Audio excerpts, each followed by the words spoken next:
네, 지난 대선 당시 탈원전에 대한 후보들의 입장 극명하게 엇갈렸었죠. 윤석열 대통령 당선인은 원전 육성에 대한 입장을 고수를 해왔는데 당장 1년 후 폐쇄를 앞둔 고리 2호기의 수명 연장 가능성이 제기되고 있습니다. 시민단체들 반발하고 있습니다. 부산에너지정의행동 정수희 활동가와 관련 내용 살펴보겠습니다. 안녕하십니까? 네, 안녕하세요. 자, 한국수력원자력이 고리원전 2호기에 대한 안전성 평가 보고서를 원자력 안전위원회에 제출을 했습니다. 네. 자, 이게 어떤 의미가 있는 겁니까? 이 평가 보고서는 수명 완료 핵발전소의 수명 완료 2년 전에 보고서를 제출을 해야 되는데 예. 원래 작년 4월 8일이 이 보고서 제출 기간이었습니다. 근데 좀 1년을 넘겨서 지금 네. 제출을 한 거고요. 저희들이 이것을 보고 지금 수명 연장을 위한 이제 절차를 시작을 했다. 좀 그렇게 좀 보고 있습니다. 지금 내년 4월에 이 설계 수명이 만료가 되는 거죠? 네, 네. 그러면은 방금 말씀하신 대로 이 수명 연장 절차다 사실적인. 네, 네. 근데 지금 윤 당선인 인수위에서 그 탈원전 관련된 걸 이제 폐기하겠다고 얘기한 직후에 나왔거든요. 그렇죠? 네, 네. 시기적으로. 네. 그럼 그렇다고 봐야 될런지요? 지금 윤석열 당선자가 이 탈원전 정책을 폐기를 하고 예. 핵발전 강국을 만들겠다라고 좀 이야기를 한 상황이고, 그리고 저희들은 이 고리 2호기 수명 연장이 그렇게 핵발전 강국을 만드는 이 첫 번째 신호탄이라고 저희들은 판단을 하고 있습니다. 그렇군요. 네. 그러면은 이 보고서 내용을 토대로 원안위에서 이 평가를 하는 거죠? 네. 할 수 있다 아니다 그걸 판단하는 겁니까? 수명 연장 신청 절차를 보면 이게 수명 연장 신청이라고 뭐 따로 이제 있는 것 같지는 않고요. 변경 허가 신청을 해야 됩니다. 예. 주민 의견을 반영을 한 환경 영향 평가 보고서를 이제 같이 이제 제출을 좀 해야 되는데요. 네. 이 변경 허가 신청은 지금 아직 하지 않은 상태입니다. 대신에 앞서 말씀드린 대로 주기적 안전성 평가 보고서를 2년 전에 좀 제출을 했었어야 네. 됐는데 그거를 이번에 제출을 한 것이라고 이제 보면 됩니다. 그렇군요. 그래서 그러면은 현 정부와 이 원전 정책에 대한 지금 윤 당선인의 입장이 서로 엇갈리니까 네. 수명을 연장하겠다라는 의도를 엿볼 수 있다라고 지금 해석이 된다는 거죠. 그 말씀이신 거죠. 의도가 있다라기보다는 저희는 확실히 이제 수명 연장을 하기 위한 어떤 그런 이제 시도다라고 네. 저희들은 생각을 하고 그러면은 있습니다. 자, 일단 뭐 1호기는 뭐 연구 정지가 됐고 네. 3, 4호기도 2, 3년밖에 남지 않았잖아요. 네. 만약에 그렇습니다. 2호기가 지금 수명이 연장이 되면은 3, 4호기에도 영향을 줄 수밖에 없는 거 아닙니까?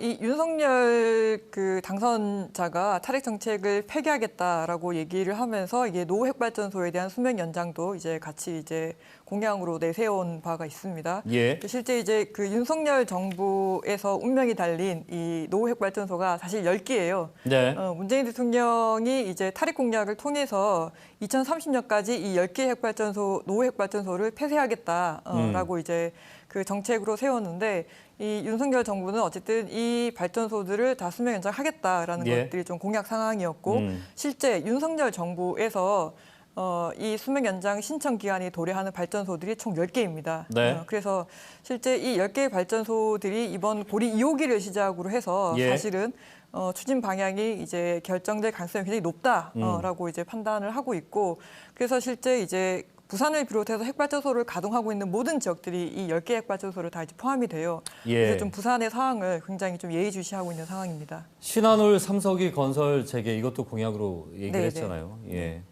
근데 지금 사용 후 핵연료 처리 방안 이걸 지금 제대로 찾지 못하고 있거든요. 네. 그러니까 쓰고 남은 걸 갖다가 이제 어떻게 저장을 할 것이냐 이 문제인데 대통령직 인수위에서 특별법이 필요하다 이 얘기를 했는데 사실 그 관련 법이 네. 이 고준위 반사성 폐기물 처리 이 관련 법안이잖아요. 이게 지금 작년 9월에 발의가 되지 않았습니까? 네, 발의가 됐고 지금 이제 계류 중에 있죠. 예. 이 작년 12월 달에 고준위 핵폐기물 관리를 위한 기본 계획이 수립이 되었습니다. 네. 그리고 그 내용과 거의 같은 내용으로 지금 특별법이 지금 이제 발의가 됐고 지금 계류 중에 있는 건데요. 사실 이 기본 법안이나 이 특별법은 사실상 핵 발전소 지역을 핵 폐기장으로 이렇게 만드는 이 네. 법안이기 때문에 뭐 부산을 비롯해서 이제 전국에 이제 핵 발전소가 있는 지역들마다 이제 다 크게 이제 반발하고 있는 상황입니다. 반발한 이유가 처리하는 그 장을 네, 중간 저장 그러니까 영구 처분하는 그 위치를 네. 핵 발전소가 있는 곳에 두는 것 때문에 그런 거 아닙니까? 네, 맞습니다. 우리나라는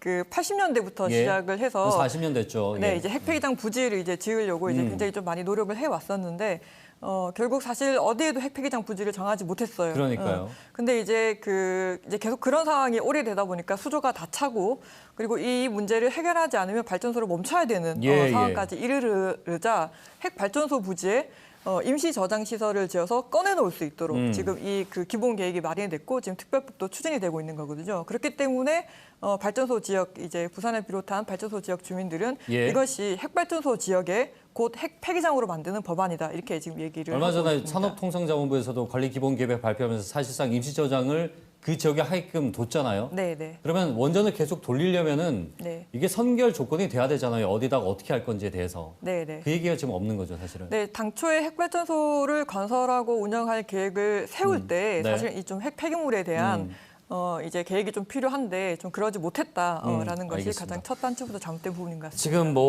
지금 윤 당선인이요. 탄소 정책까지도 지금 네. 대대적인 수정 입장을 내놨거든요. 네, 어떻게 네. 좀 보고 계세요? 사실 탄소 중립 정책이 어쨌든 이제 탄소 중립 계획이 이제 마련이 됐잖아요. 그 내용은 핵발전소를 폐쇄하는 것을 전제로 해서 예. 이 석탄 화력 발전소 를 폐쇄하는 탄소 중립 정책을 이제 수립을 한 건데 이 윤석열 이 정부에서는 핵발전을 중심으로 해서 이제 탄소 중립 정책을 네. 지금 만들 거라고 이렇게 좀 예상을 하고 있습니다. 근데 이제 핵발전소는 아시다시피 사고의 위험이라든지 고준위 핵폐기물 문제, 그리고 지금 노후 핵발전소는 특히나 기후 위기에 더 취약하다. 네. 이제 이런 이야기들이 있는 만큼 저희들은 핵발전소는 기후 위기의 대안이 될 수 없다라고 봅니다. 정작 이제 재검토해야 될 것은 예. 윤석열 이제 당선자의 이제 핵발전 강국 정책을 재검토해야 된다고 생각하고 아예 있습니다. 전면적으로요. 그러니까 이쯤에서 이제 궁금해지는 게 뭐냐면은 탈원전, 탈핵 이게 시대적인 흐름이다, 전 세계적인 흐름이다라고 보는 네, 네. 그 시선이 있는 반면에 네. 현실적인 에너지 대안이 당장 없지 않느냐라는 얘기도 있거든요. 원전 안 돌리면 전기 어떻게 할 거냐 이거예요. 여기서 이제 한 말씀 좀 정리해 주시죠. 실제 지금 부산 같은 경우에도 부산이 필요한 에너지의 2배를 이렇게 핵발전에서 만들어내고 있어요. 이것을 순차적으로 이렇게 폐쇄해가는 과정들이 저희는 좀 필요할 거라고 좀 보고 예. 있고요. 지금도 우리나라에는 굉장히 작년 여름에 전기가 굉장히 많이 이제 필요했었을 때도 핵발전소 한 40기 분량에 해당하는 발전소들이 이렇게 놀고 있었거든요. 네. 이게 그만큼 사실은 이제 정교한 에너지 정책을 통해서 핵발전과 그리고 이제 석탄 화력 발전소로서 저희는 벗어날 수 있다라고 이렇게 생각을 하고 충분히 있습니다. 탈핵을 해소도 가능하다는 네, 말씀이신 거죠. 오늘 말씀 여기까지 듣겠습니다. 고맙습니다. 네, 고맙습니다. 네, 부산 에너지청의 행동 정수희 활동가와 얘기 나눠봤습니다.